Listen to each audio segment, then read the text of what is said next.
आप लोगों से पूछता हूं जो मुझे अभी वीडियो में देख रहे हैं कि नीचे कमेंट सेक्शन में बताओ कि जो भी वीडियोस मैंने आज तक बनाई है उसमें से आपकी फेवरेट कौन सी है। तो अलग अलग आंसर्स आएंगे अलग अलग लोगों के। बट अगर आप मुझसे पूछो कि मेरी फेवरेट वीडियो कौन सी है तो उसका नाम है 3 साइंस ऑफ ट्रू लव। इस वीडियो को आप देखोगे आपको लगेगा कि इसमें तो कुछ है ही नहीं, बहुत ही सिंपल है। बट उस वीडियो के पीछे क्या है वो सिर्फ मैं जानता हूं। उस वीडियो को बनाने में मेरा सबसे बड़ा चैलेंज ये था कि किस तरीके से जो भी मैंने आज तक पढ़ा है अलग अलग रिलीजियस स्क्रिप्चर्स में, वेदों में, उपनिषद्स में, उसके अलावा जो भी मैंने एक्सपीरियंस किया है, डीपली बारीकी से ऑब्जर्व किया, माइंड को, बॉडी को, उसके बियॉन्ड जो कुछ है उसको। अब मेरे लिए सबसे बड़ा चैलेंज क्या था कि वो जो मैं देख रहा हूं, जिस तरीके से मैं एक्सपीरियंस कर रहा हूं, उसको कम्युनिकेट करूं, इस तरीके से कम्युनिकेट करूं कि लोग समझ सके। यानी इस कॉम्प्लिकेटेड काम को किसी तरीके से सिंपल कर दिया जाए कि जो भी कुछ मैं जानता हूं, जो भी कुछ मैंने अपनी पूरी लाइफ में सीखा है, जो भी एक कनेक्शन है बॉडी और माइंड और उसके बियॉन्ड जो कुछ है उसके बीच में, उस कनेक्शन को किस तरीके से एक्सप्रेस किया जाए कि अगर आने वाले 100 साल बाद, 200 साल बाद, 500 साल बाद कोई आदमी डीपली समझने की कोशिश करे कि जो वर्ड है लव, इसका एक्चुअल में मतलब क्या है, क्योंकि उससे ऊपर और कुछ नहीं है। वो सारे स्क्रिप्चर्स का एसेंस है। आपने सब कुछ पढ़ लिया, सब कुछ कर लिया, हर तरह की मेडिटेशन कर ली, बट अगर दिल में प्यार ही नहीं है तो क्या है? प्यार मतलब क्या? जुड़ना। अगर आपकी नॉलेज आपको जोड़ देती है सबसे, लिविंग से, नॉन लिविंग से, इस पूरे यूनिवर्स से अगर जोड़ देती है, दैट इज लव।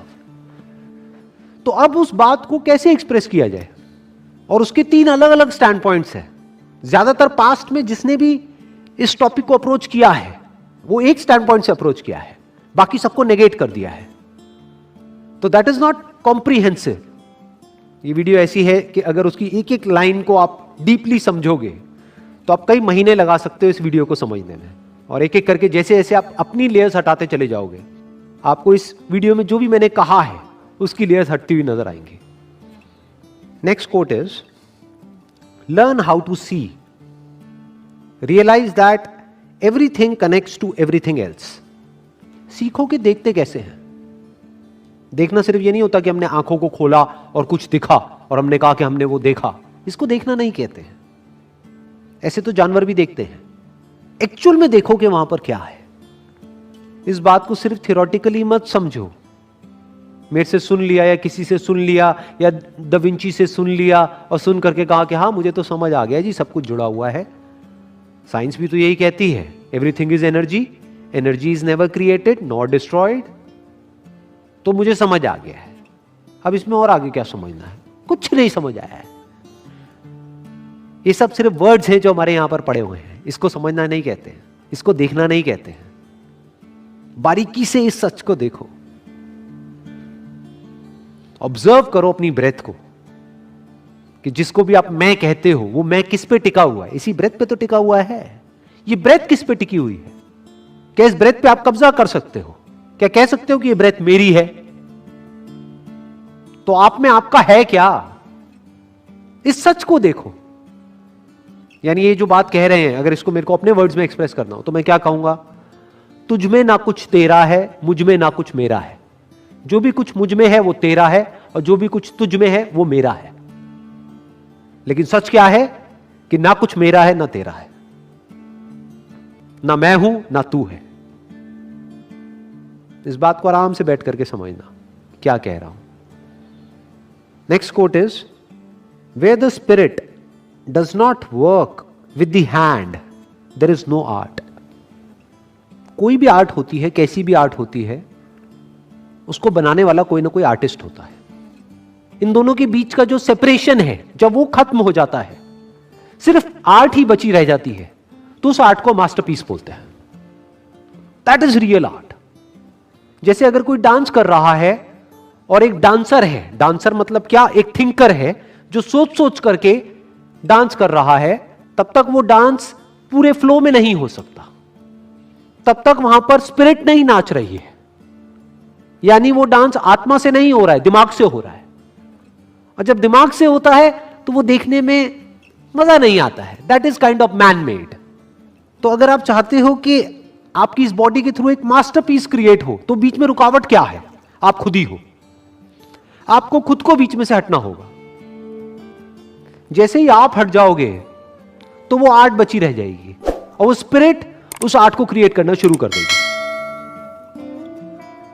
यानी कि आपका जो थॉट है वो पूरी तरह से एक हो जाना चाहिए जो भी आप क्रिएट कर रहे हो उसके साथ में।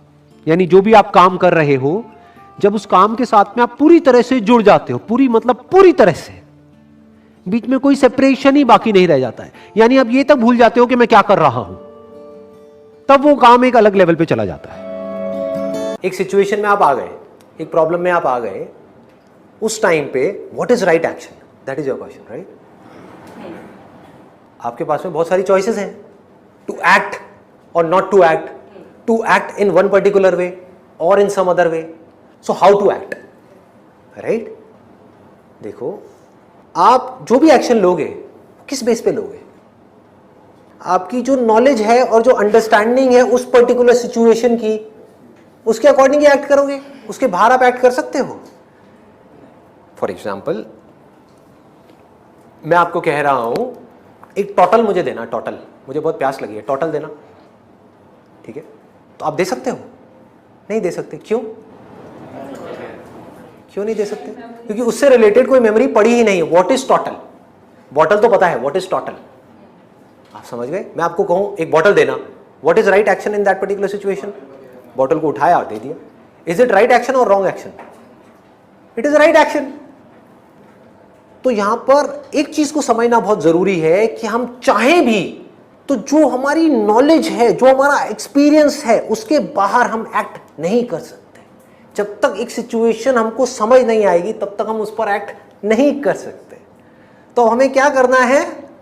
अगर हम चाहते हैं हमारे एक्शंस एक एक करके सही होते चले जाएं, तो जिस पर्टिकुलर फील्ड में आप एक्ट कर रहे हो, चाहे वो आपका प्रोफेशन है, चाहे रिलेशनशिप्स है, चाहे लाइफ है, चाहे हेल्थ है, उसकी करेक्ट नॉलेज आपके पास आती चली जाए, जो कि फैक्ट्स के बेस पर हो, रियलिटी के बेस पर हो और इल्यूजन्स के बेस पर ना हो, बिलीव्स के बेस पर ना हो, थ्योरी के बेस पे ना हो, बल्कि प्रैक्टिकल रियलिटी के बेस पर हो। रियलिटी मींस वो which has been verified again and again, which has been tested again and again, which is a proven fact. Clear हो गया? तो जब हम रियलिटी के अकॉर्डिंग लाइफ में चलते हैं, रियलिटी को देख करके चलते हैं, तब कोई प्रॉब्लम नहीं है। अब ये काम मैकेनिकल चीजों में तो काम कर जाता है। मैकेनिकली आपको एक काम करना है तो आपको क्या चाहिए? आपको उस काम को करने की नॉलेज चाहिए। एक मशीन चलानी है, गाड़ी चलानी है, तो आपको ये सीखना है कि गाड़ी कैसे चलानी है। उसका पूरा एक प्रोसेस बना हुआ है, उस प्रोसेस को फॉलो करना है। तो क्या होगा? आप गाड़ी अच्छी चलाने लग जाओगे। उस प्रोसेस को फॉलो नहीं करोगे तो क्या होगा? एक्सीडेंट हो जाएगा। क्लियर है ना? गाड़ी चलाने का एक पूरा प्रोसेस बना हुआ है कि आपको लेफ्ट साइड में ड्राइव करना है। अगर आप इंडिया में हो, आप कहो नहीं मैं तो राइट में करूंगी क्योंकि मुझे लगता है राइट में करना ठीक है, तो क्या होगा? एक्सीडेंट हो जाएगा। ये तो हो गया मैकेनिकल में। अब लाइफ में कैसे करोगे? कि मैं किसी इंसान के साथ में हूं और इस पर्टिकुलर सिचुएशन में मेरी और उसकी नहीं बन रही। अब मुझे उसके साथ रहना है या छोड़ना है? उसको छोड़ना है या उसके साथ रहना है? उससे लड़ना है या उससे नहीं लड़ना है? इस सिचुएशन में गुस्सा करना है या नहीं करना है? इसके ऊपर कोई बुक है, कोई साइंस है? तो कैसे करोगे? आप नहीं भी चाहोगे, अभी आप कैसे कर रहे हो वो मैं आपको बता देता हूं। इसको प्रैक्टिकली वेरीफाई करके देख लेना। आप नहीं भी चाहोगे तो आप एक्ट करोगे अपनी जो नॉलेज है, अपनी जो अंडरस्टैंडिंग है उस पर्टिकुलर सिचुएशन की, उसके अकॉर्डिंग, जो हैबिट है उसके अकॉर्डिंग। नहीं भी चाहोगे तो now what you have to do? आपको उस सिचुएशन को बेटर तरीके से समझना है, रियलिटी को एज इट इज देखना है।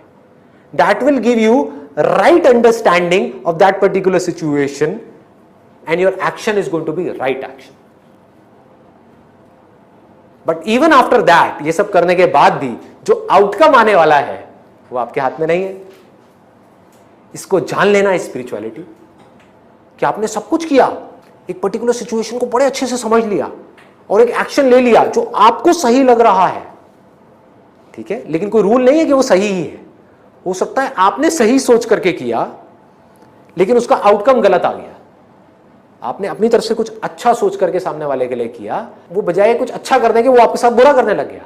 आप उसके साथ अच्छा कर रहे हो, वो आपके साथ बुरा कर रहा है। अब क्या करोगे? Again you have to analyse this whole situation and decide कि अब इस मोमेंट में मुझे क्या एक्ट करना है, because the situation has changed. ये पल पल का खेल है, इसको जिंदगी बोलते हैं, इसको स्पिरिचुअलिटी बोलते हैं। यहां पर साइंस नहीं काम आती, यहां पर कोई साइंस काम नहीं आएगी। राइट एक्शन की डेफिनेशन पल पल में बदलेगी।